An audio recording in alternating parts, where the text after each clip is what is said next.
हाय दोस्तों, welcome to my channel. आपका मेरे चैनल पर स्वागत है। दोस्तों, आज हम विज्ञान भाग 7 पर चर्चा करेंगे, जो कि यह विद्युत इलेक्ट्रॉनिक जैसी वस्तुओं के बारे में जैसा प्रश्न है टॉपिक। तो दोस्तों, वीडियो शुरू करने से पहले हम आपसे कुछ रिक्वेस्ट करते हैं, प्लीज़ उसे पूरा करिए। दोस्तों, यदि आप चैनल पर नए हैं, चैनल को सब्सक्राइब कर दीजिए, वीडियो को लाइक कर दीजिए और वीडियो को ज़्यादा से ज़्यादा शेयर करें और बने रहिए वीडियो के अंत तक। तो चलिए वीडियो स्टार्ट करते हैं। तो हमारा सबसे पहला प्रश्न है, किसी चालक में आवेश की दर को क्या कहते हैं? जिसका सही उत्तर होगा वैद्युत धारा कहते हैं। अगला प्रश्न, वैद्युत धारा का मापक क्या है? जो वैद्युत धारा होती है उसे किसमें इसका मात्रक क्या है? तो वैद्युत धारा का मात्रक कूलाम प्रति सेकंड है। अगला प्रश्न, तीसरा प्रश्न है, वैद्युत धारा का एसआई मात्रक। अभी आपने देखा मात्रक कूलाम प्रति सेकंड था, अब इसका एसआई मात्रक क्या है? तो इसका एसआई मात्रक है एम्पीयर। अगला प्रश्न, आवेश किसे कहते हैं? आवेश किसे कहते हैं? किसी चालक पर इलेक्ट्रॉनों की कमी को आवेश कहते हैं। किसी चालक पर यदि इलेक्ट्रॉनों की कमी हो जाए तो उसे आवेश कहते हैं। पांचवा प्रश्न, आवेश का मात्रक क्या है? जो आवेश होता है उसका मात्रक क्या है? उसका मात्रक क्या है? कूलाम। अगला प्रश्न, इसमें कंफ्यूज मत होइएगा। जो विद्युत धारा होता है उसका मात्रक कूलाम प्रति सेकंड है और जो आवेश का मात्रक है वह कूलाम है। और विद्युत धारा का एसआई मात्रक क्या है? अभी हमने आपको बताया, एसआई मात्रक है एम्पीयर। छठवां प्रश्न,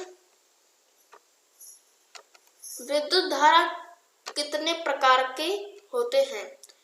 तो विद्युत धारा यह दो प्रकार के होते हैं, का दृष्ट धारा, खा प्रत्यावर्ती धारा। सातवां प्रश्न, ऐसी धारा जो एक ही दिशा में प्रवाहित करती है क्या कहलाती है? दृष्ट धारा कहलाती है। जो धारा होती है, जो विद्युत धारा जो एक ही दिशा में प्रवाहित करे वह दृष्ट धारा कहलाती है। अगला आठवां प्रश्न, दृष्ट धारा को और क्या कह सकते हैं? तो दृष्ट धारा का जो अन्य नाम होता है उसे हम सरल धारा भी कहते हैं। दोस्तों, यदि आप अभी तक हमारे चैनल को सब्सक्राइब नहीं किया है तो सब्सक्राइब कर दीजिए, वीडियो को लाइक करें और शेयर करें। अगला प्रश्न, घरों में कूलर, फ्रिज, कल कारखानों की मशीनों को चलाने के लिए किस वैद्युत धारा की जरूरत होती है? तो इन सभी मशीनों, इलेक्ट्रॉनिक वस्तुओं को चलाने के लिए प्रत्यावर्ती धारा की जरूरत होती है। जैसे आप जो फ्रिज, कूलर, कल कारखानों की मशीनों को चलाने के लिए प्रत्यावर्ती धारा को जरूरत होती है। अगला प्रश्न, प्रत्यावर्ती धारा का स्रोत क्या होता है? तो इसका स्रोत होता है जनित्र। जनित्र का अन्य नाम है जनरेटर। जो गांव में सभी लोग कहते हैं जनरेटर चला दीजिए, तो उसी को हम कहते हैं जनित्र या जनरेटर। प्रत्यावर्ती धारा का स्रोत क्या है? जनित्र या जनरेटर। अगला प्रश्न, सेल कितने प्रकार की होती है? सेल दो प्रकार की होती है, प्राथमिक सेल और दूसरा द्वितीयक सेल। 12वां प्रश्न, सेलों के संयोजन को क्या कहते हैं? तो सेलों को संयोजन को कहते हैं बैटरी। जो सेल होती है उन्हें के जो संयोजन मतलब संग में कर दीजिए उसे एक में, तो उसी को हम बैटरी कहते हैं। अगला प्रश्न,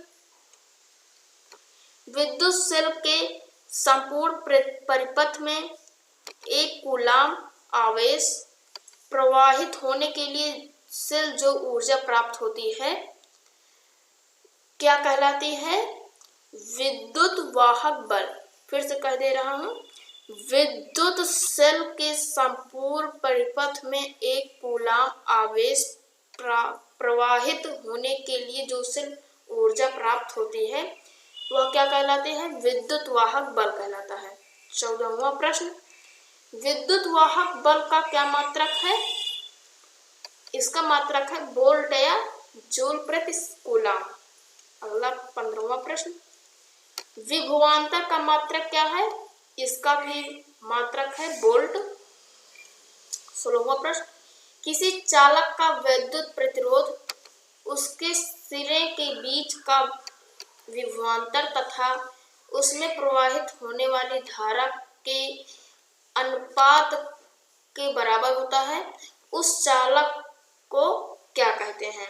उस चालक को क्या कहते हैं? प्रतिरोध कहते हैं। 17वां प्रश्न, प्रतिरोध का एसआई मात्रक क्या है? तो प्रतिरोध का एसआई मात्रक है ओम। 18वां प्रश्न, ओम को ग्रीक अक्षर में क्या कहते हैं? तो ओम को ग्रीक अक्षर में कहते हैं ओमेगा। तो 19वां प्रश्न, विद्युत धारा के प्रवाहित होने के मार्ग को क्या कहते हैं? जो विद्युत धारा होते हैं उसके प्रवाहित होने के मार्ग को क्या कहते हैं? परिपथ कहते हैं। क्या कहते हैं? परिपथ। दोस्तों, अभी तक आपने यदि चैनल को सब्सक्राइब नहीं किया होगा तो चैनल को सब्सक्राइब कर दीजिए, वीडियो लाइक शेयर करें।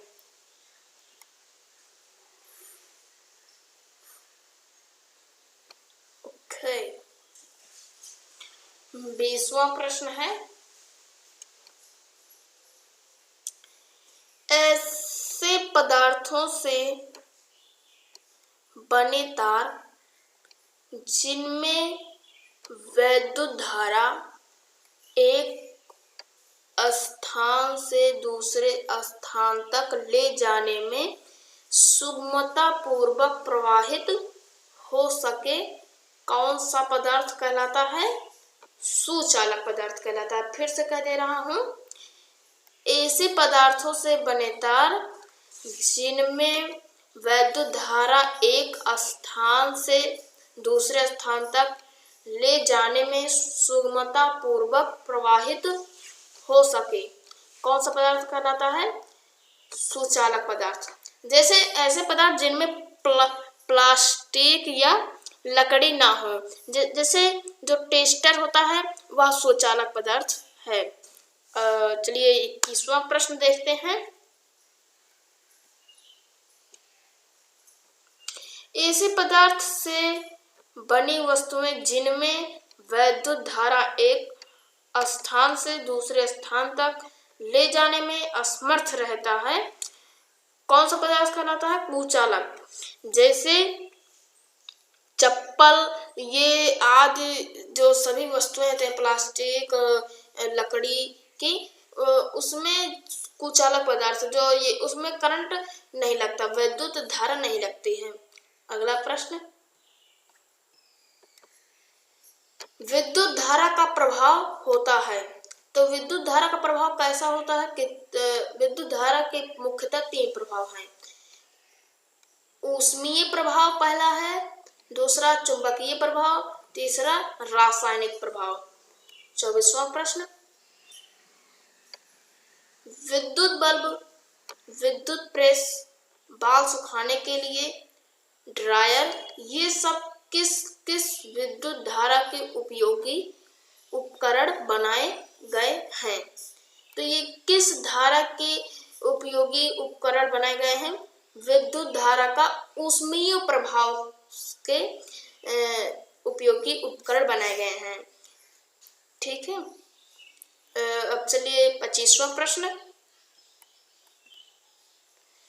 बल्ब में टंगस्टन का बहुत पतला ही तार क्या कहलाता है? जो बल्ब होता है जो 70 वाट का जो होता है नहीं, तो उसमें जो बल्ब का टंगस्टन जो बहुत पतला तार होता है जो जलता है, जलने के बाद उसमें जो हाइड्रोजन गैसें होते हैं वो बाहर निकल आती हैं, उसी के कारण वह उसमें प्रकाश होता है, फिर वही जलता है।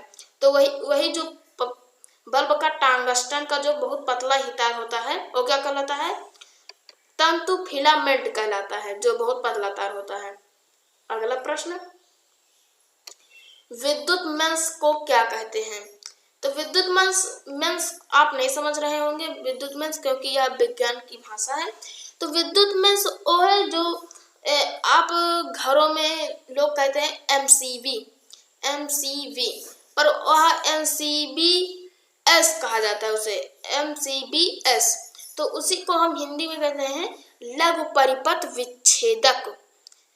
अगला प्रश्न, किस मार्क का फ्यूज उपयोग में लाना चाहिए? ISI मार्क का फ्यूज उपयोग में लाना चाहिए, क्योंकि यह बहुत अच्छा होता है। 28वां प्रश्न, स्टेबलाइजर्स का प्रयोग किस काम में होता है? तो इसका जो स्टेबलाइजर्स होता है, तो ये आप सुने होंगे इसका नाम और ये भी देखे होंगे स्टेबलाइजर्स। तो ये जो होता है स्टेबलाइजर्स को, ये वोल्टेज को धीम तेज करने में उपयोग लाया जाता है। जो विद्युत बिजली होती है उसे धीम तेज करने में उसको लाया जाता है प्रयोग में। 29वां प्रश्न,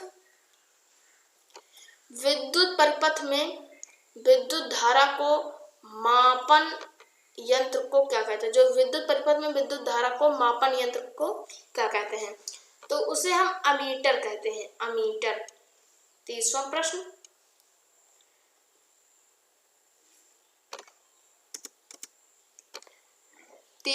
और आखिरी प्रश्न है, चालकों के सिलों के बीच विभवांतर ज्ञात करने के लिए किसका प्रयोग होता है? वोल्ट मीटर का होता है।